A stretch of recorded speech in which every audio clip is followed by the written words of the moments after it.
Alright, so time check mga idol, 9:56 po. Mag-alas 10 na. Okay, so patapos pa lang tong TMX 155 from Angeles, Pampanga. Shoutout mga idol from Angeles City, Pampanga. Okay po, so napakarami may mga hindi pa natin nabuksan doon. Yung hindi pa natatapos, yung barakong hanggang hindi pa natin nabababa. So pasensya na po sa may-ari, okay? So bukas po talagang di muna kami tatanggap para po magawa tong mga to. Matapos itong mga to, ito MC. Okay, so pinaribor na namin to, salpakan na lang. Pero till now, di pa rin masikaso. Alright. Ayun pa po, so conversion shock.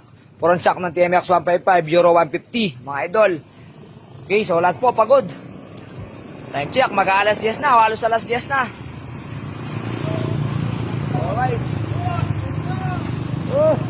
Okay.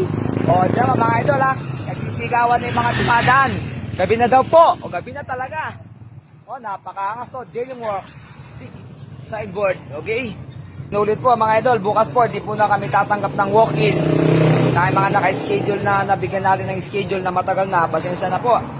Cancel po muna bukas mga idol, tapos po permanent day off po, Sunday. So Sunday po, close. Alright.